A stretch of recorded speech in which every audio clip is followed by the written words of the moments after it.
우리에게 주신 이 시간이 얼마나 귀하고 소중한데 이 시간을 헛되이 살아내지 말게 하여 주시옵소서. 하나님 감사합니다. 고마우신 예수님 이름으로 기도드렸습니다. 아멘. 아멘.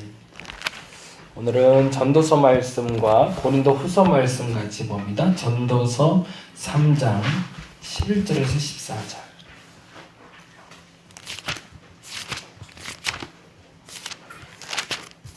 전도서 3장 11절에서 14절. 우리 다 같이 한 목소리를 읽는데요. 949페이지 어간에 있습니다. 전도서 3장 11부터 14까지 같이 한 목소리를 읽겠습니다. 하나님이 모든 것을 지으시되 때를 따라 아름답게 하셨고 또 사람들에게는 영원을 사모하는 마음을 주셨느니라. 그러나 하나님이 하시는 일의 시종을 사람으로 측량할 수 없게 하셨도다. 사람들이 사는 동안에 기뻐하여 선을 행하는 것보다 더 나은 것이 없는 줄 내가 알았고 사람마다 먹고 마시는 것과 수고함으로 낙을 누리는 그것이 하나님의 선물인 줄도 또한 알았도다. 하나님께서 행하시는 모든 것은 영원히 있을 것이라 그 위에 더할 수도 없고 그것에서 덜할 수도 없나니 하나님이 이같이 행하심은 사람들이 그의 앞에서 경외하게 하려 하심인 줄 내가 알았도다. 아멘. 늘 말씀드리지만 성경에 나온 모든, 본전, 완전 이란 단어들 잘 한번 유념해서 보시기 바랍니다. 여러분에게 꼭 필요한 단어들이 여러분에게 지워지기를 간절히 바랍니다. 지난주 나눴던 이야기 한번 다시 나누고 가려고 그러는데요. 질문을 좀 적어놨어요. 녹색으로 적어놨던 부분 보이시나요? 네, 같이 한번 읽어볼까요? 하나님의 하루를 살아보셨나요? 다시 정리하지만 그것은 신앙과 생활이 일치함을 말함이며 하나님 중심으로 하나님이 이 모든 것의 주권자임을 인정하는 것으로 시작됩니다. 그 하루를 살고 계시나요? 나의 신앙생활, 내가 성경을 읽은 대로 내가 지금 살고 있는지. 그렇지 않으면 아까 기도 때 말씀드린 것처럼 생명책에 기록될 말이 많지 않으실 거예요. 사실은 우리의 생명책이 반드시 하나님 앞에서 기록되고 있는데 그 책을 나중에 넘겨보았을 때 한 줄도 기록되지 않은 사람이 있고 참 많은 이야기들이 기록된 사람이 있을 겁니다. 근데 기록된 사람들의 이야기들은 앞서 말씀드린 대로 내가 하나님의 때를 살아간 하나님의 말씀대로 살아간 기록들은 남을 거지만 구원받은 자라면 그러나 구원받지 못한 자는 그 생명책에 죄에 대한 이야기가 가득 적혀 있겠죠. 저는 그런 생각을 해요. 화이트가 있다면 아마 화이트로 지워놓지 않으셨을까. 우리의 신앙생활이 하나님의 하루를 살아낼 수 있기를 간절히 바랍니다. 그 얘기를 다시 한번 좀 정리하고 갑니다. 웨슬리안이라고 되어 있죠. 웨슬리안의 사명은 국가를 적어주실까요? 국가를. 저는 감리교인입니다. 그래서 웨슬리안이라고 부릅니다. 웨슬리를 따르는 사람이라고 해서 웨슬리안의 사명은 국가를, 특별히 교회를 개혁하기 위하여 그리고 이 땅에 성서적 성결을 전파하기 위해서라고 정의하고 있습니다. 그러니까 우리 그리스도인의 사명은 국가와 교회를 개혁하는 것이 목적입니다. 근데 개혁한다는 것은 지난번 말대로 전복시킨다는 것이 아니라 국가와 교회가 바른 방향으로 나갈 수 있도록 인도하는 사람이 되어야 된다는 겁니다. 그리고 이 땅에 성서적 성결이란 하나님을 사랑하고 이웃을 사랑하는 것을 말합니다. 그것을 전파하기 위해서 우리가 세움을 받았다. 그런데 사회와 교회가 변화는커녕 나 자신도 변화되지 못하고 있는 이유는 뭘까? 그 이유가 오늘 아까 우리가 고백한 대로 우리가 하나님의 하루를 살지 못하기 때문이라 이거죠. 저는 그래서 늘 그 얘기를 하고 다니는데 인생에 3일만 잘 살면 된다고. 3일이 뭘까요? 어제와 오늘과 내일. 요 3일만 잘 살면 인생 잘 사는 겁니다. 근데 어제도 못 살았고 오늘도 그렇고 내일도 그러면 인생 영영 못 사는 거죠. 그래서 저는 하루라는 단어가 참 중요하다고 여겨져요. 이 하루만 잘 살아도 어제 못 살았더라도 오늘만 잘 살면 내일은 어제도 잘 살고 오늘도 잘 살고 내일도 잘 사는 게 되니까. 여러분의 이 3일이 잘 지켜지길 바랍니다. 그 다음에 1번 보겠습니다. 그렇다면 구체적으로 그건 뭘까? 신앙생활과 일상의 삶이 일치되지 않기 때문입니다. 신앙생활과 우리가 하나님의 하루를 살지 못한다라는 표현은 하나님의 영역으로 들어가지 못하기 때문입니다. 지금 우리 열방교회가 장소 이전과 시간 이전을 놓고 기도하고 있는데 어떤 시간이든 하나님의 시간일 수 있습니다. 그렇죠? 주일 오전 9시 그날만 하나님의 시간일까? 아니요. 11시 반만? 아니요. 그때만 예배일까? 공예배일까? 아니요. 밤 10시에도 가능하다는 거죠. 그럼 언제 우리가 모여서 어디서 어떻게 예배하는가? 그것은 어디에 달려있다? 그 사람들에게 달려있다는 거죠. 근데 그 사람이 어떤 마음? 그들의 마음 신앙의 그 믿음대로 행동으로 옮겨졌을 때. 그래서 오늘 새벽에도 그 얘기했는데 사도 바울이 그 옥에 갇혀서 빌립보 감옥에 갇혀 있을 때 찬양할 수 있었던 이유는 그 감옥이 기도의 장소로 바뀔 수 있었기 때문이라는 거죠. 저와 여러분의 시간과 장소가 그렇게 구별되기를 바랍니다. 오늘 이 자리가 그런 자리가 됐으면 좋겠고 여러분의 삶의 자리가 항상 예배 자리가 되었으면 좋겠습니다. 저는 개인적으로 그래서 주일 예배가 매우 중요하긴 하지만 하루하루가 모두가 다 주일이라고 여기고 살아야 된다는 사람 중에 하나입니다. 그래서 그 이단될까봐 차마 말은 못하지만 꼭 주일 예배는 안 드려도 된다고 생각해요. 예. 토요일날 예배 드려도 상관없고 금요일날 예배 드려도 상관없다고. 공예배는 그게 중요한 게 아니고 왜 어차피 안식일은 벌써 바뀌었잖아요. 토요일에서 일요일로 바뀌었으니까 토요일이 중요한 게 아니고 주일이 중요한 게 아니라 그날 진짜 예배를 드리고 있는가 그게 더 중요하다는 거죠. 그렇다면 분명히 내가 정한 그 시간과 장소를 나는 지켜내야 되겠죠. 그렇지 못하면 그게 문제인 거죠. 두 번째, 먼저 읽고 갈게요. 신앙생활과 일상의 삶이 일치되지 않기 때문입니다. 말씀이 일상 속에 경험되어지고 사라져야 하는데 말씀과 나는 교회와 세상이라는 이분법처럼 나뉘어져 있기 때문입니다. 그래서 저는 그 얘기를 합니다. 교회 생활은 신앙생활이 아니다. 교회 생활은 신앙생활이 아니다. 신앙생활은 교회 생활과 같지 않다. 왜 그럴까요? 신앙생활 안에 교회 생활이 들어간 거지 신앙생활과 교회 생활을 같은 걸로 보면 안 됩니다. 교회 일만 잘한다고 신앙생활 잘하는 게 아니라는 얘기죠. 교회 생활도 잘해야 되고 우리의 삶도 바르게 서 있어야 된다는 겁니다. 두 번째, 하나님 중심의 복음 대신 인간 중심의 복음을 받아들이고 있기 때문입니다. 역시 오늘 새벽에 말한 거하고 반복되는 구절인데 무엇에 화내고 있고 무엇에 기뻐하고 있는가? 나는 무엇을 기뻐하고 있는가? 정말 무엇이 잘 돼야 기쁜 걸까? 남이 잘 되는 걸 보고 기뻐할 수 있는가? 하나님이 잘 되는 것을 보고 박수 쳐주고 나는 쇠하고 하나님이 흥하는 걸 기뻐할 수 있는 세례 요한의 마음이 있는가? 사실은 그런 사람 많지 않거든요. 나 잡아주시고 나는 희생할 테니 하나님 영광 받으세요. 많지 않거든요. 그렇다면 그것이 온전한 신앙생활일까? 아니라는 거죠. 근데 우리는 그렇게 신앙생활을 배워왔죠. 내가 잘 돼야 되고 내가 복 받아야 되고 내가 뭔가 좀 형통해야 하나님 나와 함께 하심이지 내가 형통의 복을 누리지 못하면 하나님 함께 하지 않은 것이다. 아니라는 거죠. 하나님 어떤 관계로 어떻게 이끌어 가실지 모릅니다. 내일 새벽에 그 얘기를 드려야 되겠지만 저는 사도행전 16장이 굉장히 중요한 복음이라고 봐요. 사도행전 16장을 한번 쭉 다시 한번 천천히 보시면 사도 바울과 실라가 어떤 복음을 만나고 있는지가 나옵니다. 그들의 시간, 그들의 장소, 그들의 깨달음, 그리고 그들이 만나는 사람들, 그것으로 말미암아 진짜 교회가 어떻게 시작됐는지, 그리고 우리가 어떤 그리스도인이 되어야 되는지가 사도행전 16장에 엑기스처럼 녹아져 있어요. 그래서 한번 읽어보시면서 그들이 가고 있는 방향, 그들의 목적지, 그들의 결과를 한번 눈여겨보시면 굉장히 좋은 소중한 깨달음을 얻을 수 있을 겁니다. 보겠습니다. 그 다음 볼게요. 앞선 설명에 따르면, 이거는 지난주를 기억하시는 분들인데, 앞선 설명에 따르면 이성적 믿음과 계시적 믿음 중 이성적 믿음만을 신뢰하기 때문입니다. 이거죠. 이성적 믿음을 뭐라고 그랬죠? 머리로 믿는 믿음.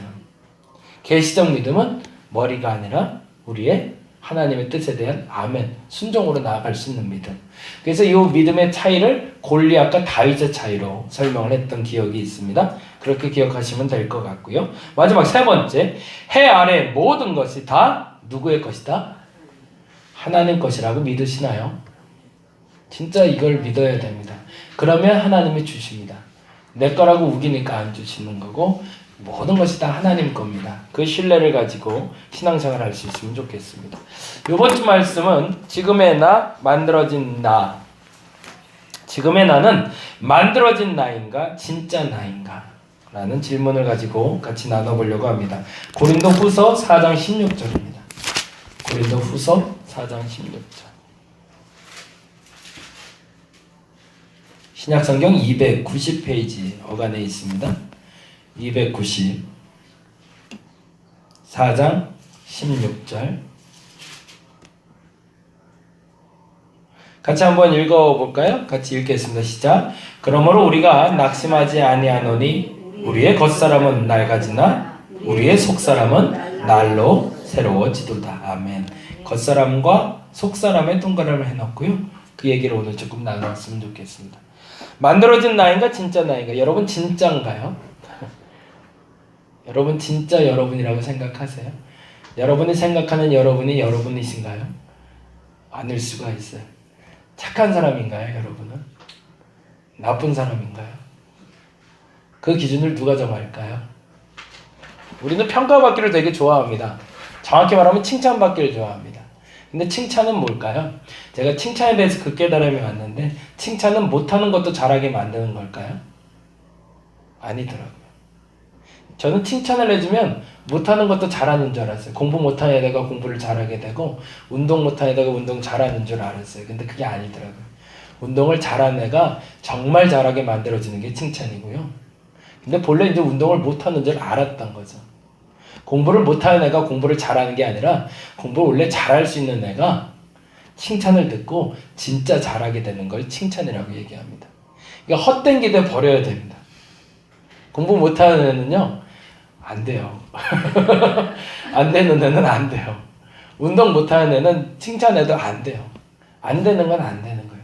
근데 칭찬과 격려는 되는 거를 더 잘하게 만드는 겁니다. 그 본문을 어디서 깨달았냐면 와우시쌤 녹음하다가 깨달은 건데 달란트 비유였어요. 하나님이 문화와 달란트를 주시는데 달란트를 5개 그리고 3개, 하나 이렇게 나눠주시더라고요. 그리고 남긴 걸 이렇게 보는데 5개는 몇 개를 남기죠? 5개 남겨요. 3개는 3개만 남겨요. 하나는 아무것도 안 남겼다가 혼나요. 칭찬드린 이유는 뭘까요? 5개만큼 가졌으니 5개를 남겼기 때문에 칭찬드렸어요. 그래서 이후는 더 많이 맡기겠다고 얘기하세요. 왜요? 왜 더 많아졌을까요? 그가 이제는 10개를 가졌으니까. 그건 단순 계산으로는 맞는 말이에요. 그러니까 내가 전혀 못하는 것을 잘하게 만드는 게 칭찬이 아니라 하나님 나를 격려하고 칭찬하셨을 땐 아, 내가 이걸 잘하는 거였구나 라고 알게 된다는 거죠. 진짜 나는 누굴까요? 칭찬받는다고 변화되는 내가 아닙니다. 원래 그건 내가 내 모습을 발견할 수 있도록 도와주는 도구인 거죠. 근데 사람들의 칭찬 때문에 마치 자기가 진짜 그 사람인 줄 착각하고 사는 사람들이 있어요. 그래서 그런 사람들 중에 제일 유명한 사람들을 우리는 국회의원들이라고 부릅니다. 대단하신 분들이에요. 그분들은 뭐든지 다 잘 된다고 생각하고 계시더라고요. 자기가 최고라고 생각하고. 진짜 그거 아니죠. 가짜죠. 진짜는 뭘까요? 속사람이죠. 내 속사람. 겉사람이 아니라 속사람을 여러분 발견할 수 있는 시간 되었으면 좋겠습니다. 볼까요? 창세기 1장에서는 이렇게 인정하고 있습니다. 수면 위에 운행하시는 주님의 영이 임하기 전 땅의 상태를 말하는데 그 땅의 상태는 곧 우리의 상태를 말합니다. 3가지가 나와요. 첫째 적어볼게요. 혼돈. 진짜 나입니다. 가짜 나가 아니라 진짜 나. 우리는 혼돈되고 있습니다. 뭐가 선인지 뭐가 악인지 잘 몰라요. 이거 안다고 말하면 가짜예요. 모르니까 진짜인 거죠. 하나님 있나? 없나? 잘 모르겠어요. 믿는 거죠. 그것을 명확히 안다. 하나님 어떤 분인지 명확히 설명한다. 가짜입니다. 내가 믿는 하나님이 있을 뿐이죠. 2번째, 공허. 마지막 3번째 뭘까요? 흑암. 첫 번째 혼돈 때문에 우리는 선과 악을 항상 분별하려고 애를 쓰는 겁니다. 공허하기 때문에 항상 뭔가 채워지기를 원하는 겁니다. 그리고 항상 어둠이 내 뒤에 사로잡고 있습니다. 그래서 그 어둠 때문에 어둠에 지배받게 되면 무너지는 거고 그 어둠을 이겨내면 빛 가운데 나오게 되는 거죠. 그런데 중요한 것은 두 번째 이렇게 볼까요? 그래서 사람들은 혼돈을 정리하기 위해 뭘 만들었을까요? 법이라는 걸 만들어 놨습니다. 그리고 뭐 하는 거죠? 이것은 선이고 이것은 악이라고 누가 판단하는 거죠? 인간이. 근데 하나님이 그러라 하셨던가요? 아니요. 한 번도 그런 적 없습니다. 너희 스스로 선과 악을 판단하라고 하신 적 없습니다. 그럼 어떻게 하는 걸까요? 하나님이 선이라는 걸 믿는 겁니다. 내 생각엔 선이 아닌 것 같아도 그게 선이라면 선인 겁니다. 하나님 좋은 거라면 좋은 거라고 믿는 겁니다. 선과 악은 내가 분별하고 판단하는 게 아니라는 겁니다. 그래서 저는 선과 악을 바로 아는 사람은 결단의 믿음을 가진 사람이라고 얘기합니다. 하나님이 맞다면 맞는 겁니다. 두 번째, 공허함을 채우기 위해서 열심히 일도 하고 뭐 할까요? 사람들이 자기 개발에 최선을 다합니다. 자기 개발을 왜 할까요? 왜 자격증들을 그렇게 많이 딸까요? 뭔가를 좀 자꾸 채우고 싶어서. 근데 쓸모가 없어요. 그런 것들이 많아요. 왜 그럴까요? 이거는 김동호 목사님이 가장 좋게 잘 표현하셨는데 하나님은 세상의 그 어떤 것보다 나를 크게 만드셨기 때문에 그렇습니다. 나를 채울 수 있는 게 없다는 거죠. 정확히 말하면 내 안에 그 어떤 것이 들어와도 나를 가득 채울 수 있는 게 없다는 거죠. 근데 내가 가득 차려면 어떻게 해야 되죠? 나보다 큰 게 들어오거나 나와 똑같은 게 들어와야 되겠죠. 그러면 나보다 더 큰 게 이 세상에 존재하는 건 없으니 내가 가득 채워지려면 뭐밖에 없을까요? 성령밖에 없다는 거죠. 성령이 충만해지면 내 안에 가득 채워짐을 경험하게 되는 거고 기쁨이 채워지기 시작하고 그래서 세상 그 어떤 것보다도 이것이면 족하다는 고백이 그때 나온다는 거죠. 근데 더 재미난 건 돈을 가져도 그 만족감은 있을 수가 있다는 거죠. 그리고 누군가를 사랑해도 근데 그건 일시적. 그러나 성령의 충만함은 가득 채워졌기 때문에 그 채워짐으로 말미암아 영원히 지속될 수 있다는 거죠. 그게 차이라는 거죠. 세 번째, 무엇보다 어두운 흑암이 두려워 주변에 자신을 밝히는 빛을 만들어 자신을 빛내고자 합니다. 그게 뭘까요? 우리로 말하자면 명예죠. 나를 빛나게 하려고 그래요. 자기가 잘하는 걸 자꾸 앞세워요. 그래서 칭찬받을 수 있는 일을 자꾸 앞세우기 시작합니다.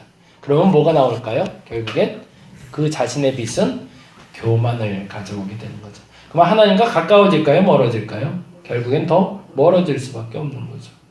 왜 이 세 가지가 문제가 될까? 법을 만드는 게 왜 문제가 될까요? 자기 개발하는 게 왜 문제가 될까? 자기 빛을 만드는 게 왜 문제가 될까? 중심이 뭐에 있으니까? 내게 있으니까요. 내가 나를 채우려고 하면 할수록 나는 어떻게 된다고요? 결국엔 더 병들 수밖에 없다는 거죠. 왜? 더 갈급해질 수밖에 없으니까. 그게 우리의 진짜 모습이라는 겁니다. 이게 인정되는 사람들은 그리스도 앞에 나오는 겁니다. 뭘 해보는 거죠? 세상에 어떤 혼돈 가운데 있는 모든 것을 다 정리해 보고자 했는데 정리가 안 되는 사람이 나오는 거죠. 채우려고 해봤는데 안 채워져요. 그래서 나오는 거죠. 채워보려고. 너무 어두워서 이 어둠을 해결해 보고자 주님 앞에 나오게 되는 거죠. 그 모습은 각각 다를 수는 있겠지만 우리는 이 세 가지의 공통점 때문에 신앙이라는 것을 갖게 됩니다. 그 다음 볼까요? 세 번째, 이것이 하나님을 알지 못하는 이들이 자신을 채우는 세상의 방식들입니다. 네 번째, 이에 성경은 거짓 자, 자신의 마음과 생각과 감정을 자신이라고 착각하는 것과 새로운 자, 이거는 이제 카치옥을 하려고 하는데 너무 단어가 어려울 것 같아서 그냥 쭉 적어놨습니다. 거짓 자는 이렇게 저기를 합니다. 자신의 마음과 생각과 감정을 자신이라고 착각하는 사람. 그런데 새로운 자는 뭐죠? 하나님의 생명에 의해 주어진 새로운 자입니다. 우리는 이 말을 거듭남이라는 표현으로 쓰는 거죠. 그리고 비교하여 겉사람과 속사람이라 표현합니다. 새로운 자아가 된다는 것은 제한된 존재가 무한한 존재를 만나 새로운 세상을 경험하는 것을 말합니다. 그 새로운 세상은 뭘까요? 내 안에 가득 채워지는 것이 있네라는 경험인 거죠. 이 땅에 존재하는 것 중에 나를 채우는 게 있네? 어마어마한 게 내 안에 들어왔네? 라고 경험되는 것. 그것을 우리는 성령의 충만함이라고 얘기합니다. 그럼 어떻게 될까요? 내 감정, 내 생각, 나의 마음이 주님의 마음으로 바뀌게 되는 거죠. 그 다음 5번째, 이거 잘못 썼네. 5번째, 새로운 자아는 죄에 대한 자각으로 출발할 수 있습니다. 그것을 우리는 회개라고 이야기합니다. 왜 죄에 대한 자각이 될까요? 그동안 나를 채울 수 있는 방법이 나였음을 착각했기 때문에. 그건 뭘까요? 내가 하나님의 피조물임을 인정하는 순간이 되는 거죠. 그리고 그것이 나를 더 피폐하게 만들고 나를 병들게 만든 것이 죄였다는 걸 깨닫는 거죠. 왜요? 하나님의 만으로는 가장 완벽한 장품을 훼손시킨 죄니까. 그 죄처럼 큰 죄가 없는 거죠. 하나님의 것을 망가뜨린 거니까요. 그래서 나는 그 죄를 고백한 걸 회개라고 부릅니다. 그럼 회개란 뭘까요? 진짜 회개는, 진정한 회개는 당신이 지은 죄를 고백하는 것이 아니라 하나님의 것을 망가뜨렸습니다. 용서해 주세요가 아니라 당신이 죄인임을 인정하는 겁니다. 그건 뭘까요? 하나님, 당신이 주신 육체를 내가 망가뜨렸어요. 용서해 주세요가 아니라 뭐죠? 하나님, 나 망가졌어요 라고 말하는 게 회개라는 거죠. 내가 할 수 없어요. 내가 생각이 안 되네요. 이 혼돈을 해결할 방법이 없네요. 이 어둠을 빠져나갈 방법이 없네요. 이 채워지지 않는 것들을 채울 방법이 없네요 라고 말하는 것이 진짜 회개라는 겁니다. 그리고 나서 마지막, 그리고 비로소 우리는 만들어진 나가 아니라 진짜 나를 만나게 됩니다. 하나님은 죄인임을 고백하는 진짜 나와 만나기를 원하십니다. 오늘은 이 자리에 왜 나와 계시나요? 뭐가 그렇게 혼돈스러우신가요? 뭐가 그렇게 채웠으면 하나요? 뭐가 그렇게 어두우신가요? 세 가지 중에 아마 답이 있을 것 같아요. 난 뭐가 어두운 걸까? 내가 찾고 있는 빛은 뭘까? 나는 뭐가 이렇게 혼돈스러운 걸까? 난 뭘 채우고 싶은 건가? 근데 그것을 어떻게 채워왔는가를 묵상해 보시기 바랍니다. 혹여 인간의 방법으로 채우려고 했다면 회개해야 됩니다. 그리고 지금 하나님의 방법으로 채울 방법을 찾으셔야 됩니다. 근데 어떻게 채울까요? 나는 못합니다를 인정하는 거죠. 그리고 비운 상태에서 하나님을 받아들이는 거죠. 그러면 정말 정확한 표현은 하나님이 절대적으로 나를 로봇처럼 움직이시는 것이 아니라 진짜 내가 움직이기 시작한다는 겁니다. 그래서 인간의 자유의지라는 것이 웨슬리는 양심이라고 얘기를 합니다. 그래서 우리 안에 있는 양심이 깨어나서 진짜 해야 될 행동들을 하기 시작한다는 거죠. 그래서 진짜 해야 될 하나님의 선을, 하나님의 의를 내 스스로의 삶에서 나타내기 시작하고 해야 될 말을 하기 시작하고 해야 될 일을 하기 시작하는 것, 그것이 그리스도인이 되는 것이라고 얘기를 합니다. 그게 속사람이 거듭난 상태라고 얘기를 하는 거죠. 오늘 그렇게 기도했으면 좋겠습니다. 하나님, 공허함이 사라지게 하소서. 혼돈이 정리되게 하옵소서. 어둠이 떠나가게 해주옵소서. 그리고 진짜 나를 만나 이 문제에 대한 온전한 해결점을 만나게 해달라고 다 같이 기도하는 저와 여러분 되시기를 간절히 바랍니다. 기도하겠습니다.